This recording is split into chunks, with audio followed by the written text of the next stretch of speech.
Cyril Regis at 8, Daly and Atkinson wears 9, Mark Blake 10, and Dwight York is number 11. Conventional 4-4-2 formation for Villa. York and Daly give them width and pace, a real trademark of Ron Atkinson's teams. And now Leeds United, John Lukic in goal, Mel Sterling wears 2, Tony DeRigo the other fullback, David Batty at 4, Chris Fairclough 5, Chris White 6, 7 Gordon Strachan the captain, 8 Rod Wallace, at 9 Lee Chapman, 10 is Gary McAllister, and 11 John McClellan. And Leeds, in fact, will line up with McClelland and White at centre-back.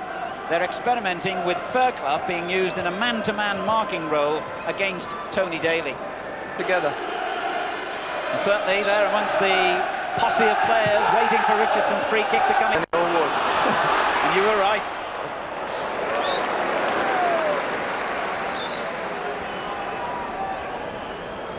Almost midway through the first half then. Still no goals, but now things beginning to open up perhaps. And it's Leeds in the driving seat at the moment with Strachan. McAllister. DeRigo. Back to the Scot. And now Strachan, the captain. That's a lovely reverse ball from McAllister. Excellent tackle by Kubicki. And another marvellous save, really, by Seeley. Well, no wonder Ron Atkinson's got faith in this goalkeeper at the moment, the way he's playing. This is a great reaction save. Well saved by Lukic.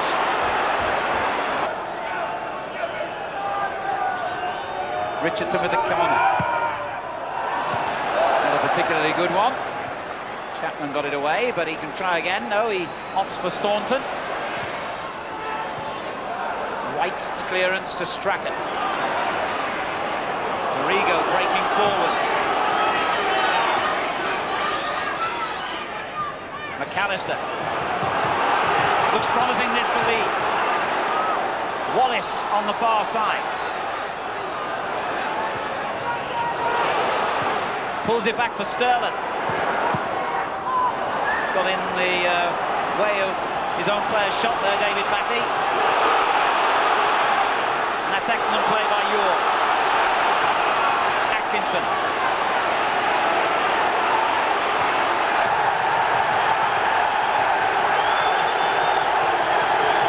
Seeley at last is beaten, and Leeds United go in front. Yes, you could see it coming. Good ball in. Lee Chapman gets a great header. Not quite sure whether it's over the line or not. Probably not, but I don't know who they'll decide to get. We'll see better from this angle, probably. It's a great ball in. And Lee Chapman gets a good header. He's a bit unlucky, Les Seeley, because I thought it was a good save. Gets a touch, and I think we'll have to give that to Rob Wallace, Alan. The flick on, and Leeds United have scored within a minute and a half of the restart. Well, Alan, that'll completely kill Big Ron's team talk at half-time. Flick on, Mel Sterling goes in. A classic corner kick goal, really. Strachan delivering it beautifully. White's flick on. Sterling got in between the defenders to head home. He doesn't score the line. It's 3-0 to Leeds United. Strachan the architect, and Leeds United have made a dream start to this second half.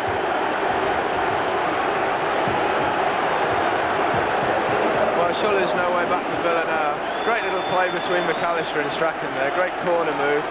Gordon nips in there, hits it hard and low, and you see Lee Chapman in the perfect place to finish it off. Surely there's no way back for Villa now. Chapman gets his 7th goal of the season, and would you believe his 5th in his last 3 games against Aston Villa? Because last season, although this corresponding fixture was 0-0, Leeds, thanks to Chapman's goals, had 2 big wins.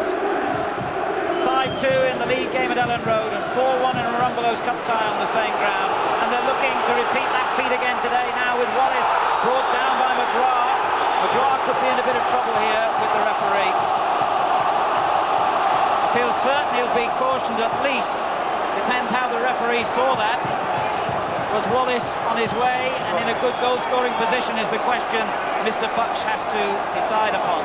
Well, I hope it's only a yellow card, because I thought he might just have clipped the back of his heels there. I don't really think there was too much cynical intent. Although it could be argued that he was through on goal, but it didn't really look like a cynical tackle to me. I would agree with you, and obviously so would Gordon Strachan, who it was good to see went across to plead Paul McGrath's case. Yellow card it is. Into the side netting. Not this one though. McGrath got it away. Although they've kept possession, so the danger hasn't gone yet. Stroking it about with great confidence now. McClellan hits it on towards White. McGrath clear. Daly's offside, or it could have been Atkinson, it doesn't matter. Over the line by York. Villa will pull one back. For the first time in the game, Daly and Atkinson showed his lightning pace, and Dwight York showed his good reactions. Yes, he did. He was very strong there. Good shot. Low to the goalkeeper's far post. And York followed it in. An easy goal for him. But that's made a game of it. It's kept it open. And if Villa can nick another one, we could have a grandstand finish. Dwight York gets his 5th goal in as many matches now. Although that was the easiest of the lot. I don't think Atkinson will be very pleased when he sees the replay of that. He certainly had a goal stolen. Chapman gets his 2nd goal of the game. Leeds United their 4th, and for the 3rd match in succession against Aston Villa, Lee Chapman has scored 2 goals. Yeah, great goal as well. Nicely worked move. In fact, the 2 players involved in it, Mel Sterling and Lee Chapman, were almost upmost in my thinking as far as man of the match was concerned. And if that had happened a couple of minutes earlier, one of them might have got it. Wonderful header from an absolutely superb cross, wasn't it, by Sterling? And Sterling's had a hand in just about every goal, I think, as McClellan is under threat at the other end, but not Poland's by Leeds. That's the final whistle. Wonderful entertainment here at Villa Park. And Leeds United thoroughly deserving an emphatic 4-1 victory. 2 goals for Lee Chapman. Sterling and Wallace